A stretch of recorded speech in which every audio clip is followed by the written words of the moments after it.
Good day, folks, and happy Independence Day, Malaysian Independence Day. Today is September 1st. I sort of just missed the celebrations, but it's all right. Actually, I took 2 weeks off, a whole 2 weeks. I didn't even pick up the camera. This is the first time that I'm, looking at a camera, speaking to a camera in 2 weeks now. And so, I put on a little bit of weight. I don't know if you can see, but you can see the vacation mode in the facial hair right here. And in the water weight, because I've just been eating like a madman. Just taking some time off, much needed time off. It's part of the reason I want to make this video, just talk about, channel updates, where I'm at right now, where I'm going forward, my plans. I felt like a little bit of burnout, mild burnout. And so I knew it was time to take a little break. I had a lot of videos already recorded that I made in Borneo. And I had, 2 weeks worth of content that I could upload. And so I thought, let me take some time off. Let me plan for the future. And let me get some ideas flowing for where I want to take things going forward. And I did decide on something. I did decide on many things, actually. I came up with quite a few ideas. I will be doing a new series, a new format, let's call it, an interview series.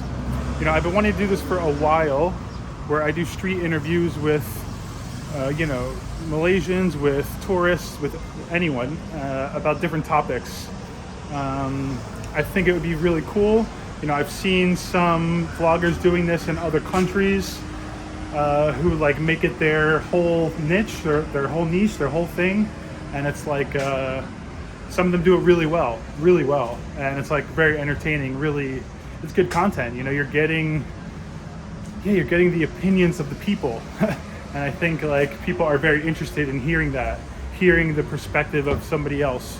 On any topic, whether that's dating in Malaysia, whether that's anything, I came up with dozens of really good video ideas, actually. And so, going forward, I'm now working on saving a bit of money to upgrade my equipment.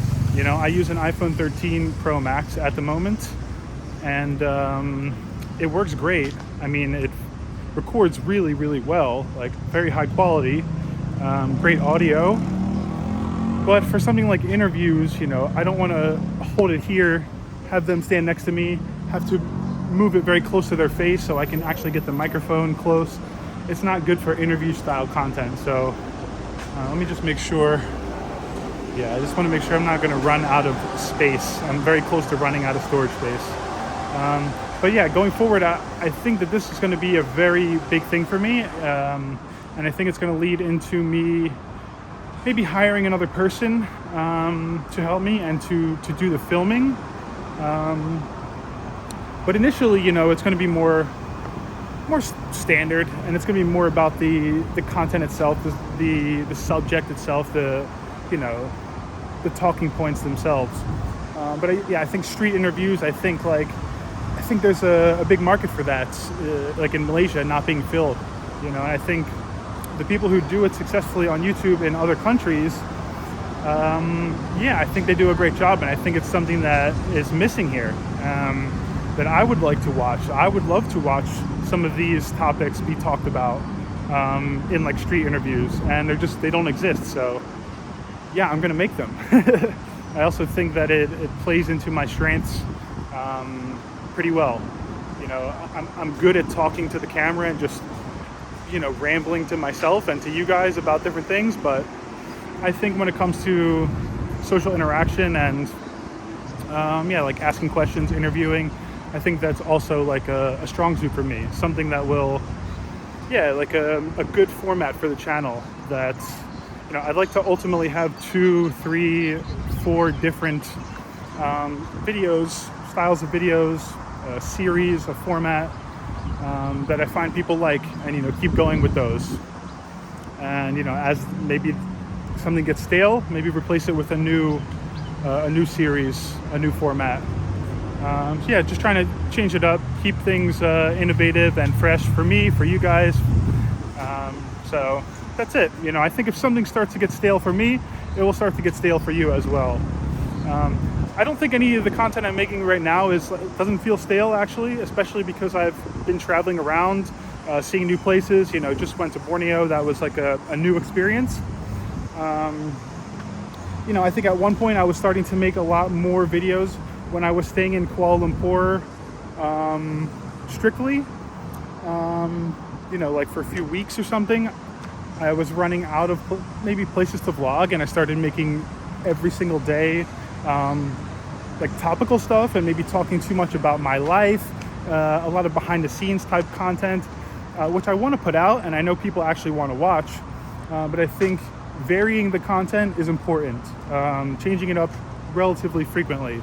And so, yeah, then I think when I actually release one of those behind the scenes videos, people really want to hear it. It feels fresh, feels interesting, you know. And so, yeah, I think that's like my main focus right now, just keeping things fresh. You know, I do want to still double down on making content in Malaysia and mostly staying in Malaysia.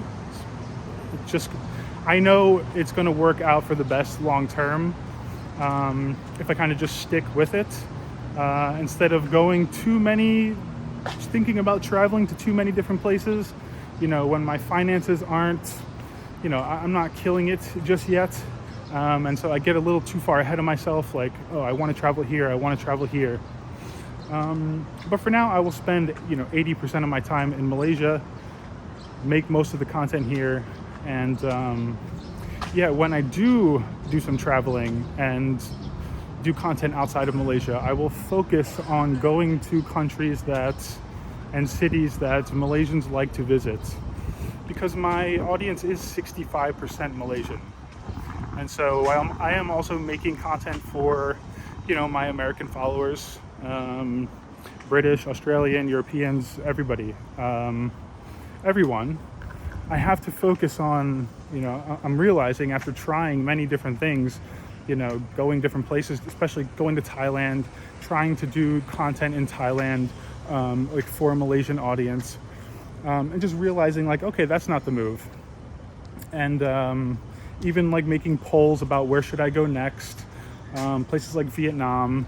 As much as I want to visit Vietnam, I don't think it's going to be like killer for the channel, for views, in general. You know, it might be okay, but so a lot of the places I really want to visit, it's like I'm not going to think too much about traveling right now. Oh, it's a train. I didn't know where that train sound was coming from. Right above me. Yeah, I'm not going to focus too much on traveling other than traveling in Malaysia. You know, still a lot of places I want to see in Malaysia, especially more Borneo. That was a really cool experience, and I know I want to see a lot more of Borneo. That was really nice place to spend some time. You know, I'm gonna go to Alor Setar, Perlis, you know, Terengganu. These places are on my list to visit in Malaysia. And then some islands when I have a little bit more cash flow. What the heck is this? I don't know how I'm supposed to get out. I don't even know exactly where I was walking here. What is this? All right. Jesus. All right. I thought I might have been stuck in there, but I'm good. We're in like the Brickfields area, you know, KL Central neighborhood. Quick stopover while I figure out the next plan. And yeah, decided just to get out here while I have the daylight, give a channel update, you know, get back into the groove. You know, it can be difficult after I don't turn the camera on for 2 weeks. So I just wanted to get back into the groove and yeah, just talk from the heart, folks, you know. I do think that people are going to really enjoy some of this like interview stuff that I'm talking about, and yeah, some of the plans going forward. You know, I'm really happy with how things have been going. I'm really happy with yeah, like especially all the content from Borneo. You know, I think it was well received. some people don't like some of the like little things I'll throw in videos that it's like joking around, or I made a video at like a bird sanctuary where I was recording like some of the plastic bottles, and I was like, oh look, we have a wild plastic bottle, like just cracking some jokes because I didn't see many birds and there was like garbage, and so it was just making jokes, and people really take that so offensively because I'm an American like talking crap about Malaysia or whatever, as if it's like the worst thing, and that's not how it's supposed to be received, or that's not how it's meant to to be taken. But I don't think most people take it like that, and I think a lot of people like some of the lighthearted like humor that I throw out there, even if it's occasionally a little bit on the cusp of being a little bit offensive to some people. I don't really take it too far, but yeah, some people get very, very offended by my content in Malaysia, and I think my content is pretty wholesome. It's quite like PG wholesome content, a little bit of PG-13 stuff thrown in there sometimes, but yeah, I apologize if you get offended, but I'm just going to be myself for the most part. I'm not going to like try and pander too much to people who get offended very easily or are very sensitive. Just trying to understand that I come from a different culture, but I'm also I'm very conscious of what I'm saying, and I'm not, just don't take it too personally, or try and, I think there's just a different perspective sometimes where I'm coming from with something, and because I'm from New York, because I'm American, especially, it gets taken a different way. It's like, oh, this guy is like entitled. He's coming in here and talking about how dirty this place is. And then the people will comment like, what about New York? New York is full of garbage. Your country's more dirty than this. Yeah, it is. The U.S. is completely dirty. New York City's full of garbage. I agree. It's definitely not a contest about whose city has the most garbage. And it's very hypocritical to sit there and talk crap about my country and my city when you feel that that's what I'm doing about your country. But that's not what I'm trying to do. That's not what I'm saying. I just make some jokes here and there. I point things out. If I do point out some garbage, it's just what it is. I'm also not the type of person to sugarcoat things and make everything look extra special and amazing. I just give it to you like it is. There's a million vloggers you can follow, a million channels you can follow, which sugarcoat everything. And if they see bottles on the ground, they're not going to make a joke. They're going to instead turn the camera somewhere else and say something nice. And I try to give a good balance of being completely honest, saying good things about Malaysia and promoting the country in a good way, because it is what I want to do. I want to show other people the good sides of Malaysia, or the things that I like about Malaysia and why I think that people should come here, or I wouldn't be making videos like I make. But it doesn't mean I'm going to hide any negatives. Every country has their ups and downs, but overall Malaysia is incredible. It's amazing. But if I do complain all the time, it's just like my personality. It's just how I am. I think you will get used to it after watching my vlogs, and if it really bothers you, that's just my personality, folks. That's just what it is. But yeah, I just wanted to go over that a little bit. That came up a little bit more than usual when I was in Borneo. The comments were a little bit more, just a little bit more sensitive than usual, or a little bit more combative, towards some of the stuff that I was saying. But overall, they all have 99% thumbs up rating and less than 1% thumbs down. I know most of you really enjoy the stuff, enjoy the content. And I don't really think too much about the people who don't. But I try and take critique and feedback, take things seriously to some extent, as much as I can. But yeah, it feels so good to be back, actually. Feels good to be in KL every time. Central Suites. I've always wanted to stay in this place just because I feel like it's like the nicest condo near KL Central that you can stay. You know, it's like kind of in between. It's kind of close to Bangsar, I would say. It's a good spot. But every time I see Airbnbs with Central Suites listings, there is some like pretty crappy reviews about the units. And so it seems like a universal thing that units in that place, at least the Airbnb listings, like, you know, they're not the best or there's some problems. And so I never end up booking it. But the units look nice. They're usually a little bit pricey, maybe a little bit more than what you'd, you know, spend in the hotels nearby, but like not that much more. Not that much more. Usually like $30 US a night or something. $35 US a night for like a 1-bedroom there. But great location, you know, right next to Little India as well. Very good location. Actually in Little India now. You know, this is literally deja vu of the first video I ever made in Malaysia. Like, I arrived and I didn't know where I was or anything. Like, didn't know anything about the neighborhood, where to go, nothing. And like, I was like, okay, I'm just gonna make a first impressions video and upload the first Malaysia video. Let's see how it goes. Yeah, I walked around like Little India and New Central Mall, and like the video did so well. Video did really well. But like, that was like the last time I really properly walked around Little India. I mean, I've come over here like a few times and I've grabbed some food over here before, but pretty rare. Pretty rare. And so, yeah, the only other time I was really filming over here like this, it was the first video I ever made. First impressions of Kuala Lumpur. Oh, now the rest is history. I mean, I think at this point it's been 6 months. I believe it was on like March 31st, April 1st, and it's now September 1st, so May, June, July, August, September. 5 months. 5 months, folks. It doesn't sound very, doesn't sound like what I would expect to hear over here. But, you know, it probably still is in Indian language, Tamil or something. I can't tell, but it's just that style of beat and the style of like hip hop or whatever, not what I expect to hear. Yeah, I do love the way it looks over here.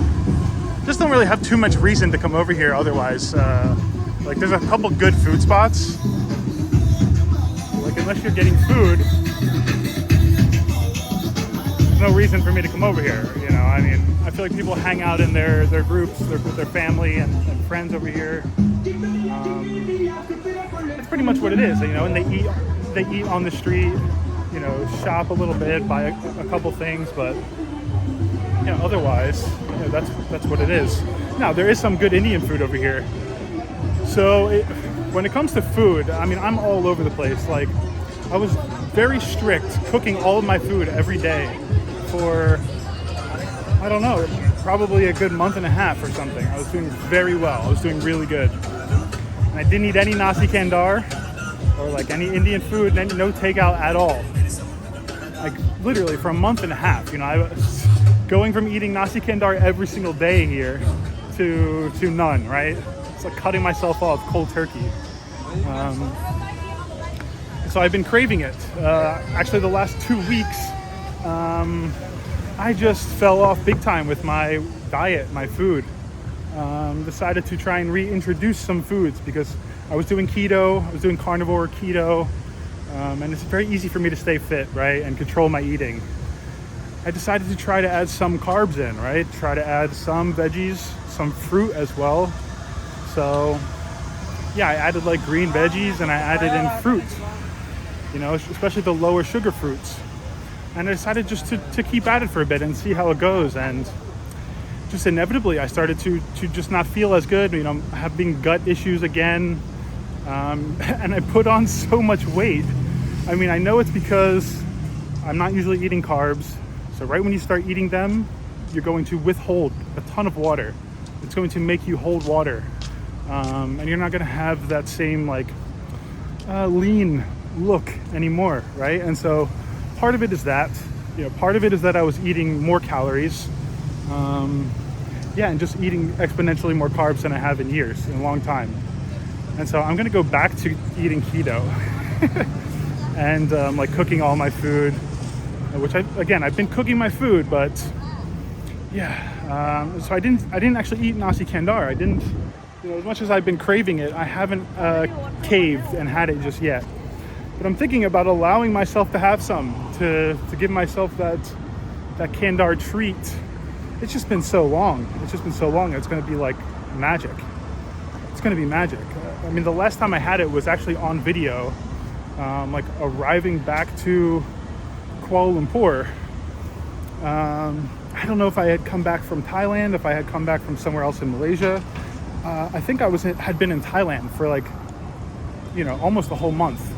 And yeah, I hadn't had nasi kandar. Then I had it at the new Central Mall in the food court, which is delicious, but there are better ones. And I think, when I finally have it again, maybe right now, I'm thinking about it.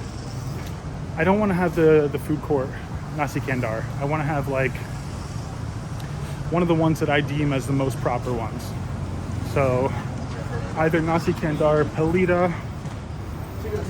There's in Bangsar, there is nasi kandar rasmina, which is very good. I just don't feel like going all the way there now. I'm actually going the other direction. Those two are really good. Those are like top tier nasi kandar for me. And then Line Clear, I really love Line Clear. The one in Kampong Baru. It's also a little bit far, like I'm starving right now, and to think about going all the way there, and by the time I eat, it's just a lot. But if I could choose any nasi kandar place, these are the spots that I would teleport to right now. There's also Dilla Restaurant, which is more like more Malay style, I would say. Hey bro, what's up? More like nasi campur, a little bit different dishes they have. Dilla Restaurant in Chinatown. It's not that far away, but man, they're all further than I want. There is one very close to here, actually. It's not the best, but it's pretty good, and it's like a 24-hour spot, and so it's a place that I often go like late night. I'll get it at 3 or 4 a.m. sometimes, and they still have stuff out, and it's still pretty quality. So I might go there, but to me, it's like a 24-hour spot. I only normally want to go late night. I don't want to go to a 24-hour spot in like regular dinner time. I don't know if that's weird, but I'm thinking about it because it's close by. Let me think on it. Give me a moment, folks. Yeah, I think I'm gonna get the place that's nearby. It's called Hussein Cafe. I do actually like it better than the new Central food court, which is just here. I think it's a little bit stronger of a flavor, a little spicier, but we'll see. I'm also trying to figure out which ones really like bother my stomach the most and which ones don't. And I think this is one of the ones that doesn't really. So we're gonna go there. Literally like probably less than 5 minutes walk, probably like a 3 or 4 minute walk. I'm trying to figure out if there's any celebrations going on for like the Independence Day. There may have been a lot of celebrations happening last night, since people told me that the 31st is kind of like the celebration date, where there'd be celebrations around the city and stuff. I'm sure people are kind of celebrating in general. I don't know if like there's going to be fireworks in like Merdeka Square. I don't know if there's going to be like some specific celebrations or something. I'm not really sure. I will do some research when I get back to my hotel, just to see. But it does seem lively. I mean, it's a Sunday anyways, and it's like dinner time. It's like 7 p.m. But it doesn't, like, you wouldn't think it's a holiday. If you don't know that it's a holiday or something, it doesn't feel different. That's what I'll say. It feels like a Sunday. Hey, what's up? It's the doorman at the one hotel It's next to the laundromat, and that the doorman, he does the laundry for me sometimes. I throw him some extra ringgit, and yeah, he'll just do it for me. You know, he'll move it to the dryer, and he will take the clothes out of the dryer. Give him like an extra 5 ringgit, 6 ringgit. But I just saw him. Funny. Yeah, it's coming up real soon. Yeah, this is like one of the only late night spots over here. One of the only actual 24/7 spots. Most of the 24/7 spots are not actually like 24/7. They have this window in the middle of the night where they close, you know, 4 a.m. to 6 a.m., 7 a.m. That's what I found.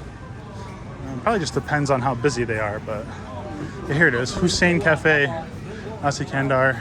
It's been a while, but hey bro, what's up? Let's see. I never get these. These are quite sweet. Let's see. I hope they have. Okay, yeah, they have some cabbage. They do cabbage. Hey, what's up? Takeaway. Okay, thank you.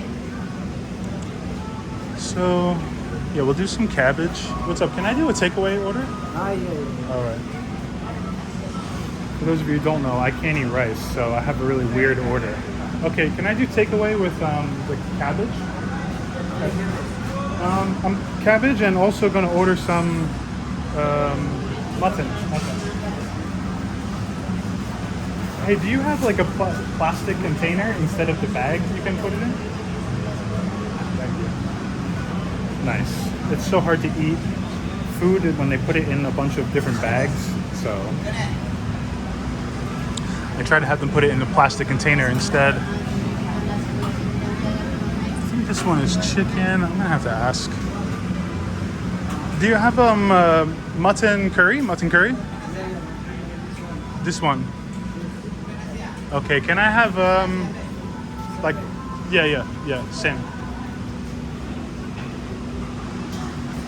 We'll do mutton curry. Kind of a thick gravy. Then chicken. The chicken is like a much thinner gravy. Doesn't always have so much meat on the bone. How much is it for the mutton for one portion? How much? 10 ringgit. Can I have two 20 ringgit portion? Double. Gotcha.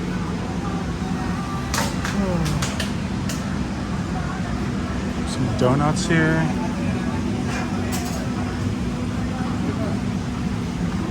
Is this one chicken curry? Okay. Can I have 10 ringgit worth of this? I don't think they have any eggs. Do you have any hard-boiled eggs? Boiled egg. You do? Alright. For the eggs, can I have 3? Thank you.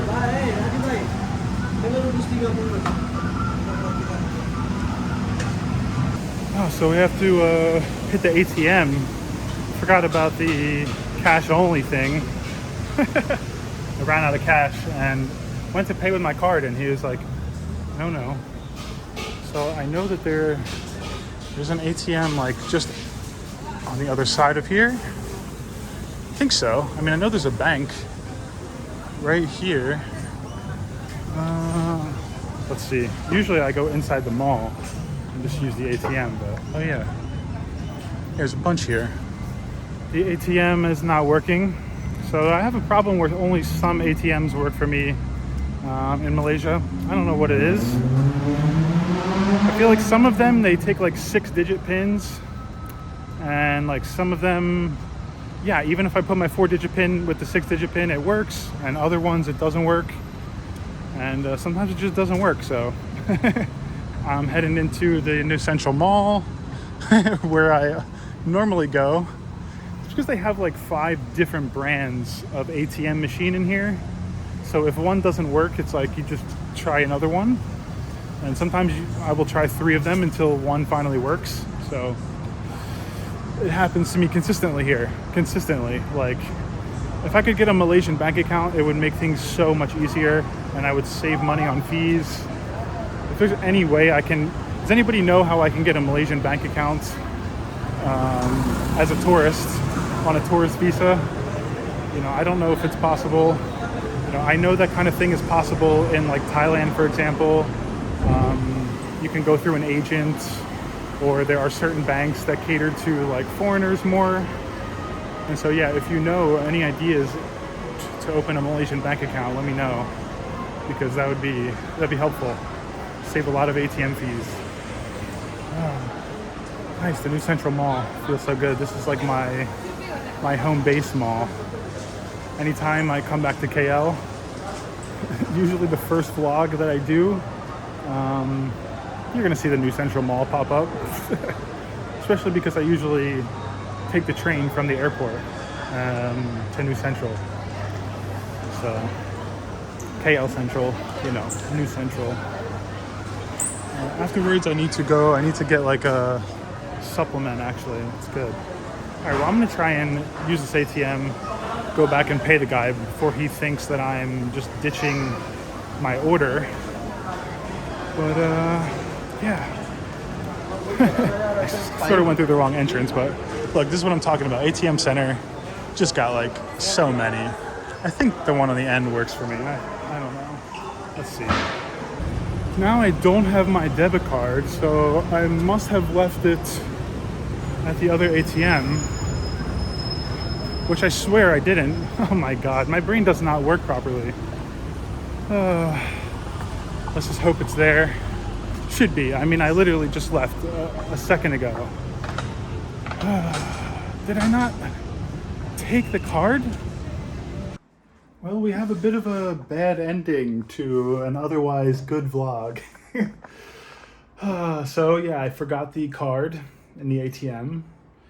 And by the time I went back, the card was gone, you know, completely gone. And so I can only assume, and I can only hope, that the ATM took my card and that it's inside. And the bank is closed, of course, so I'm gonna have to try tomorrow going and seeing if they have my card. That's how it should work. You know, this is not the first time this has happened to me, but you know, you always gotta hope that the machine actually took the card. But it happened so quickly that I assumed that's what happened, right? Brutal. Thankfully, I did go back and explain what happened to the shop, and they let me get my food. I pretty much was going back to cancel the order, and they were like, oh yeah, no problem, you can just pay for it tomorrow, you know, which is very nice of them. That's so nice of them. Because part of the issue too was like, okay, now I have to deal with the fact that I lost my card. I can't get any money tonight at all. And, you know, I can't eat.